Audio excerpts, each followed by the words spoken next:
So, hi everybody. Someone asked this question, and it's a question I've been asked before. What are good ways to send safety signals to your body if you have CFS, fibromyalgia, long COVID, POTS, and related conditions? So this is what I'm going to explore today. In the last few videos, we've talked about expectations, dealing with crashes, boom and bust, and listening to your body's signals. So today is specifically looking at ways in which we can send safety signals to your system. So why does this matter? Well, when the nervous system feels unsafe, it goes into protection. That can be shutdown, sensitivity, heightened symptoms. Safety signals reduce the chemistry, make it easier for your body to heal, and help you move between phases 1 to 4 more smoothly. I've talked about the 4 phases of recovery in another video. I'll put the link below this video. So I'm going to talk about 4 categories of safety signals: physical, emotional, cognitive, and what I call OS. I'll explain that in a bit. So if you're watching live, do feel free to say hello in the chat. Let me know where you are in the world. If you're watching the replay, just put hashtag replay, and do feel free to interact. Your comments, your reactions help other people find this video. So before I dive into that, just very briefly want to introduce myself. If you don't know me, my name is Simon Pimenta. I had CFS, fibromyalgia, for about 8-9 years. At one point I couldn't walk for 1 minute and was sleeping and resting 18 hours a day. What helped me was learning mind, body and practical strategies that helped me go from not leaving the house to working again, going to festivals, living my life. So let's dive into it. The first is physical safety signals, okay? And this might look like softening and opening your posture a little, dropping shoulders, unclenching your jaw, slowing movements slightly, and slowing your breath, taking slow, deep breaths in and longer, softer exhales. So I invite you to do this right now, and you can close your eyes if you wish, but I invite you just to tune into your body. Just check your posture. Just check whether that posture is comfortable, and you can adjust your posture. You might just lift your shoulders and then drop them to just allow them to soften. Next, I invite you just to take 4 or 5 slow breaths. You might put both hands on your heart, or one hand on your heart, one hand on your belly, and as you breathe in and out, just being aware of the movement of your belly. So your belly, your diaphragm is doing the work. As you breathe in, just having a sense of that breath moving through your nose into your belly. As you breathe out, just releasing that breath. You might imagine that breath as a colour. Breathing in that colour. Seeing it going into your lungs. Seeing it oxygenating your blood. Seeing your blood circulating around your body, nourishing the cells. And as you breathe out, releasing anything that you don't need right now. And so after you've done a few breaths, 4 or 5 breaths, or even 10, you can just notice what changes you notice, knowing there doesn't need to be any expectation. We're just being curious to see what changes we've noticed. I talked about this recently, that I had one client who recognised that when she was dysregulated, she would just take 10 slow breaths before using some of the tools that we'd learned. And she found that really helpful. And she, at one point, was doubting her ability to make progress. but by practicing this technique and using the tools, she, within a couple of months, 2 or 3 months I think, I got a message from her saying, I'm going to Australia. And I was thinking, great, maybe she's going to Australia for a month. She said, no, I'm going travelling probably for a year. And she met her husband, her future husband, on that trip. Excuse me. So, doing that in this way, in a way that feels safe enough for you, it might just be for a minute or two, can just make a difference. And if we just keep practicing these techniques over time, they start to change the way our brain is working. It can rewire our brain. So Natalie says, hi from West Sussex. Hi Simon, Natalie, West Sussex. Thanks for saying hi. If you've joined, do feel free to say hello in the chat. Let me know where you are in the world. But how did you find that? Just doing that for 2 or 3 minutes. Let me know in the chat. Okay. So the second level is emotional safety signals. Okay, so if you've just joined, we've talked about physical safety signals. So emotional safety signals, this is about responding to the fear, anxiety that we might be experiencing as you would to a scared child. So this involves connecting to the wise part of you. We all have a wise part of us. It's always there. It's like the blue sky. The problem is that many of us are not always very connected to that wise part, because the part of us that operates from fear takes over. Now that describes me at one point. Happily, I learned how to take care of that scared part of me by connecting to that wise part.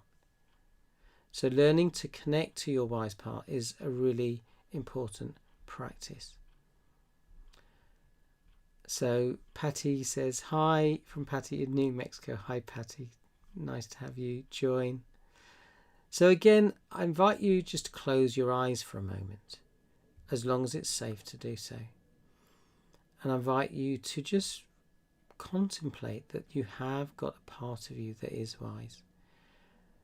I suspect you've responded to challenging situations many times in your life in resourceful ways. You can let me know if that's true in a moment, but just for now, keeping your eyes closed, just tuning in to that wise part of you and recognizing that that part of you has responded to challenging situations.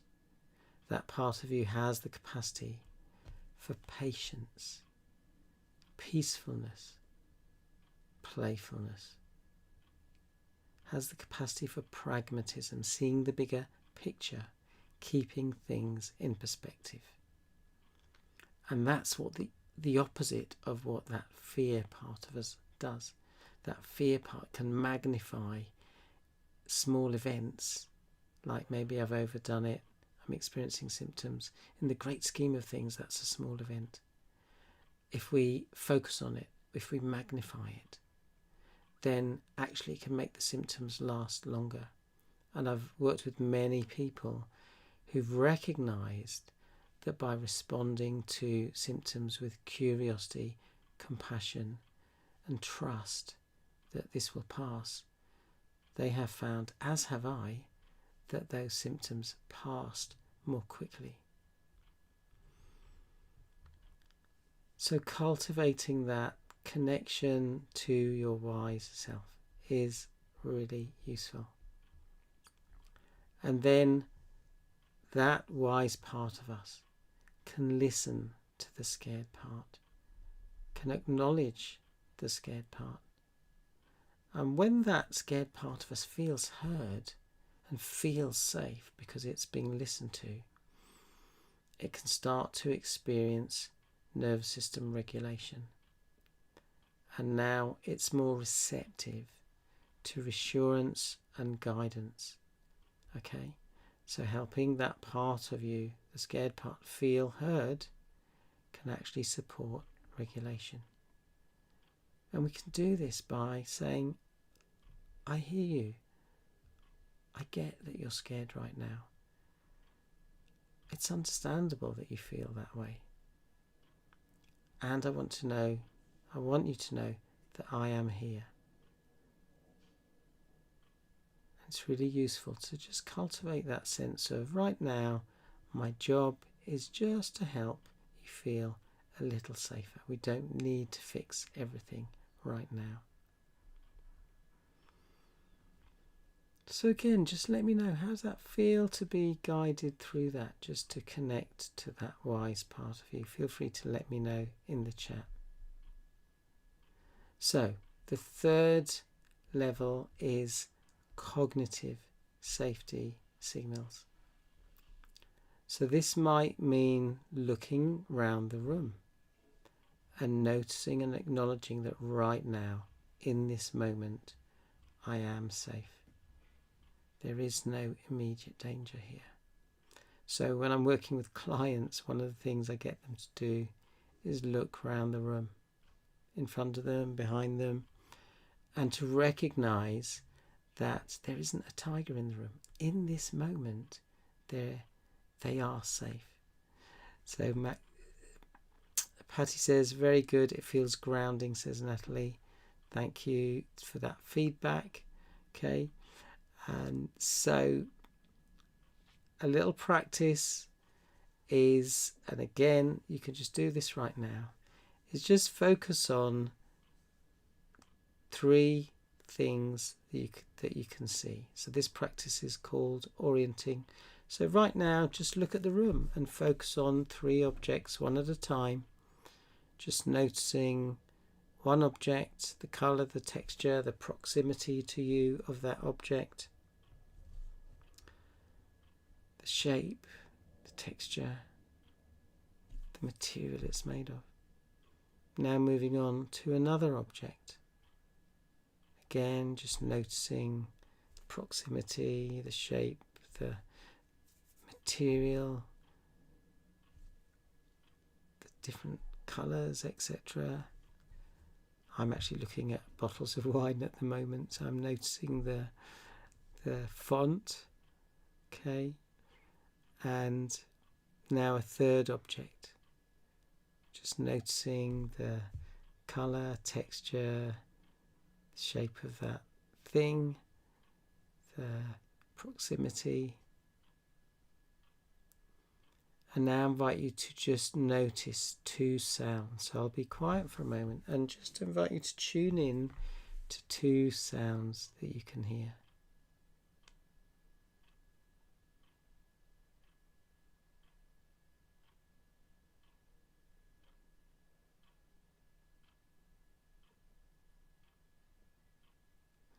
And now I invite you just to become aware of your physical body and one point of contact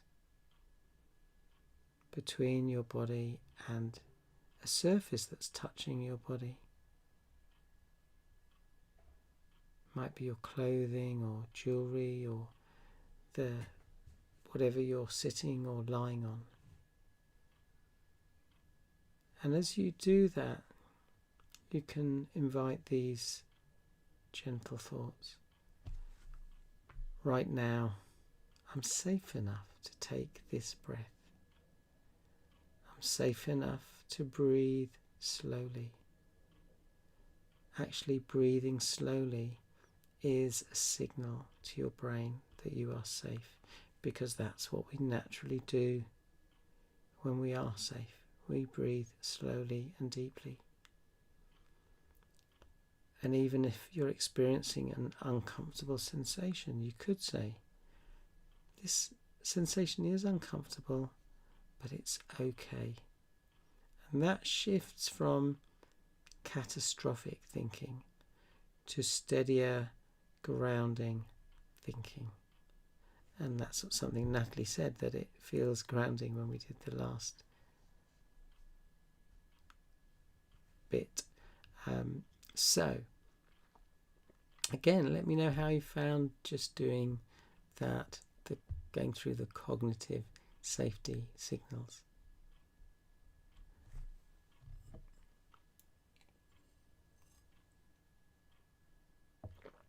Okay, so the fourth one is OS, and OS stands for operating system. So consider a computer has an operating system, and an observation I've had is that many people seem to have what feels like a fear operating system. So that's their kind of software that's running, their internal computer. And the fear part of them is in charge and in control. Now remember, whatever we practice, we get good at. We can use this to our disadvantage or to our advantage. The problem is that some people get really good at generating fear and anxiety. Let me know if you recognize that's been something that you've been really good at in the past or even up until now. I know that that's something I used to do. I used to be very good at generating fear and anxiety. Okay? The good news is it doesn't have to be that way. The good news is that your brain has the capacity to change with use. This is neuroplasticity. So if I practice anxiety and fear and low self-esteem and worrying what people think, I'm going to get better at that. My brain thinks, Simon wants to be anxious, so let's create more neurology, more wiring, so he can generate anxiety really easily. Alternatively, and Patty saying, yes, I operate from fear a lot. So having that awareness is great. Okay, it's step one. And Natalie says, up until now, exactly. All right. So alternatively, if you practice cultivating all those qualities I mentioned earlier, including patience, acceptance, compassion, trust, playfulness, pragmatism, and other useful qualities, then you will get better at doing those things. I used to be, many of us are highly sensitive people. That is a gift. That's a very good quality to have, and we need to know how to manage it. So I used to be very triggered by other people behaving badly, being judgmental, etc. But I learned to be less triggered by them because I understood that I had some subconscious beliefs that were driving that me being triggered and dysregulated. Okay, so by understanding what's going on in our body, being more connected to our body, uncovering those limiting beliefs which can be subconscious, we can actually make shifts. So Mandy says, I'm brilliant at creating anxiety, which is exhausting. Yeah, so sorry to hear that, Mandy. I used to be brilliant at it, and I truly believe that you can learn to be rubbish at it. Okay, it does take work, so we've got to do the work, we've got to do the reps. I was talking about this yesterday in the resilience group coaching. It's like going to the gym. If you want to build a strong body, you need to go to the gym, not just once, not just twice, but every week, maybe for 3 or 4 times a week, and you need to keep doing that. All right. Similarly, we need to go to the mind gym. If we want to strengthen our mind, we need to go to the mind gym. We need to keep catching ourselves when we're generating those unhelpful responses, and we need to make some shifts. All right. So how do we work with our operating system? Well, it's important to let go of the need to control everything. Let me know in the chat if that's something you've been good at, trying to control everything. Put a C for control if you recognize that has been a pattern. We can make the shift from a fear-based operating system towards more trust, more surrender. Okay, more faith in ourselves and our capacity, in our body's capacity to heal. More acceptance. So it might be helpful to remind yourself of something like, I don't have to carry this alone. Or I will just take the next small step with compassion and kindness and let the bigger picture unfold. Okay, so we don't need to fix everything at once. So Patty says C, all right. But what about other people? Do you recognise? If not, Natalie says yes. If you don't recognise that you're operating from fear, just put a no in the chat. Let me know if you are truly Zen. Okay. I would say, and I've said this before, when I started learning mind-body approaches, I remember the first time I had a session with someone. We had a 2-hour session, and I walked out of that clinic. I walked up to the station, and I was thinking to myself, oh my goodness, I'm pretty neurotic. I've got some work to do. Happily, I'd like to say I'm less neurotic now. I'd say I'm actually, in the main, pretty, not neurotic. All right. However, I was able to make those changes. All right. So I invite you for the next 7 days just to choose one safety signal from today. So it could be physical, emotional, cognitive, or working on your operating system level of things, making that sheer shift from fear to trust. And you might do that just by noticing the fear, taking the breath and connecting to that part of you that operates from trust and building that connection. So I invite you once a day to deliberately, at least once a day, deliberately send one safety signal to your body in a way that feels doable for whatever phase you're in. Okay? So let me know in the chat which one you're going to focus on, whether it's physical, emotional, cognitive, or operating system level. So today we looked at how do I send safety signals with practical examples in those 4 areas. Now, if you want more help, I do resilience group coaching calls every 2 weeks. There's no charge for that. If you'd like to be part of that, comment group and I'll make sure you get the details. And I will put them below this video. I think they're there already actually. If you want to go deeper than that, then in a couple of weeks, starting on the 8th of June, I'm going to start the Resilience Group Coaching Circle.